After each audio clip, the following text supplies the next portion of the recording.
you talked quite a lot in the past about the fact that you were given a MBE, you accepted it, and then a few years later you returned it. I mean, what was I guess, why did you accept it if you had these thoughts? Were you already a Republican, and what was the feeling behind sending it back? Well, I should never have accepted it. In fact, when the letter came, this very British secretive state kind of thing, that you're not allowed to talk about it, you're not allowed to say a letter arrived making you the offer, all of this. So I chucked it in the bin. And my husband came, this is absolutely true, had been away, and he came and I was laughing with him, and he said, well, look, you know what? You know, your mum really worries that you all will be deported again. We were from Uganda, Ugandan nations who, you know, had this experience of mass exile, and it really affected everybody. And although she's always been very supportive of my views, she also was very anxious that what if one day they put us on another boat? So he said to me, you know, it'll give her reassurance that you're kind of accepted now. And I should never have listened to him, really. I rarely do anyway. But so I thought, and I talked to her, and she seemed very, and he was right, because she had thought for a long time I was really creating such problems for myself that we were not safe here. And I shouldn't have done it, because it was kind of against my deepest principles. But there it was, and I never talked about it. And, you know, I said to the kids, it's there. When I die, if you want to, you can claim it. And then when Blair went to war on Iraq,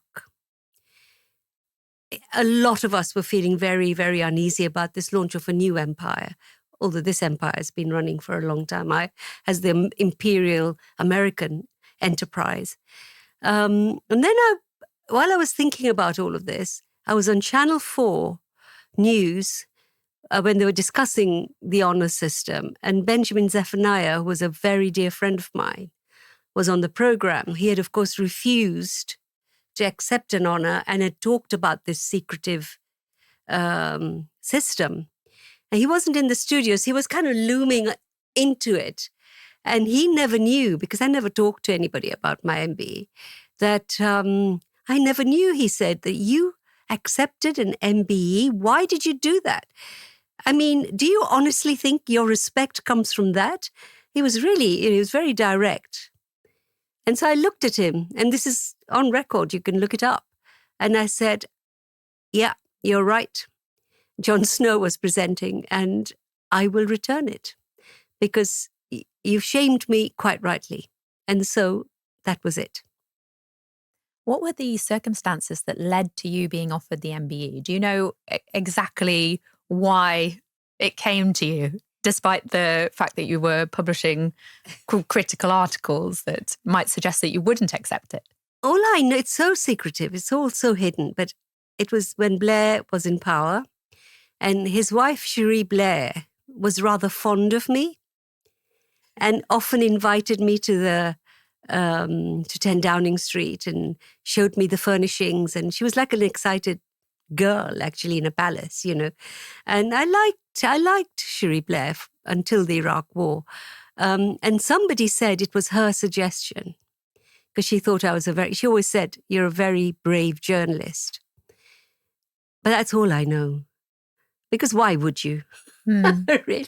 Why would you? It's so interesting, the idea that you accepted it because of mainly your mum's anxiety. Because I can imagine if I were offered an MBE, or if you were offered an MBE, that's unlikely. Wouldn't you think, I might be able to feel some sort of financial security because people are going to be, you know, hiring me based on this MBE. And it's interesting to hear that there was some insecurity about stability involved with the decision. It was that. And she knew I was getting a lot of threats at the time because of my writing. But yeah, a lot of people I know who are very reluctant, especially among minorities, will tell you it pleased my parents. because, they grew. But my mother was a Republican. This is the thing.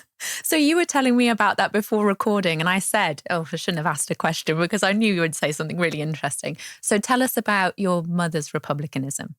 Well, she wouldn't have been able to spell the word, but I remember her shock, horror, and anger when I was very little.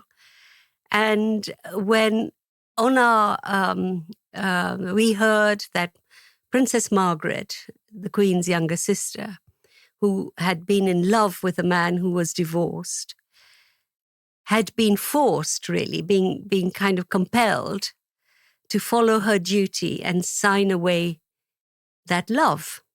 And my mother thought this was inhumane, that you would make somebody do that.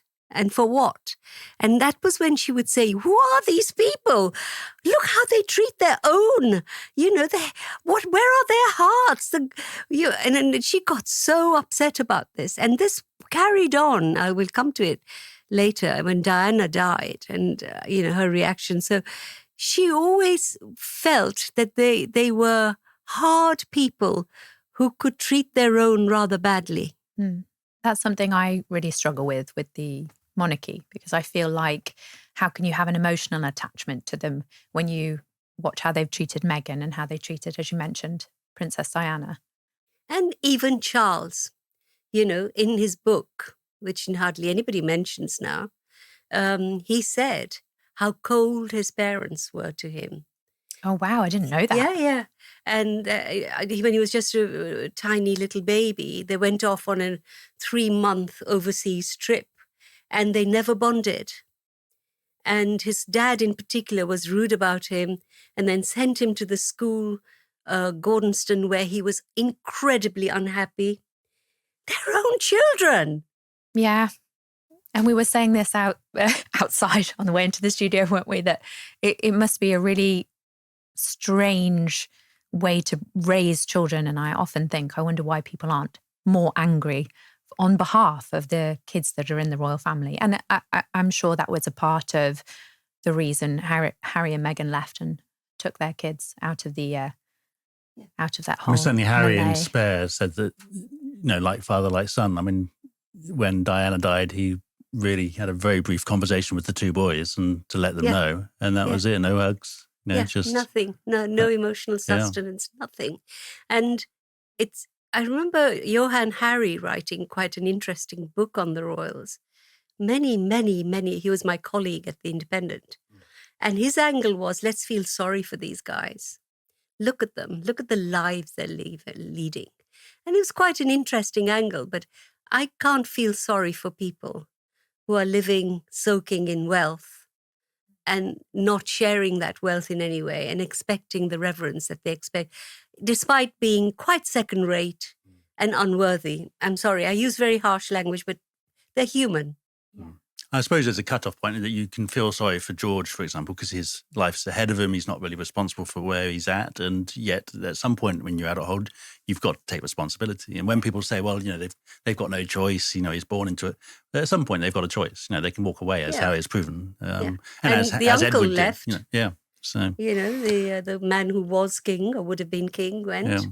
But it is, I always say that when the colonial rulers were ruling over us, they would always talk in terms of the civilized and the savage in Uganda in schools.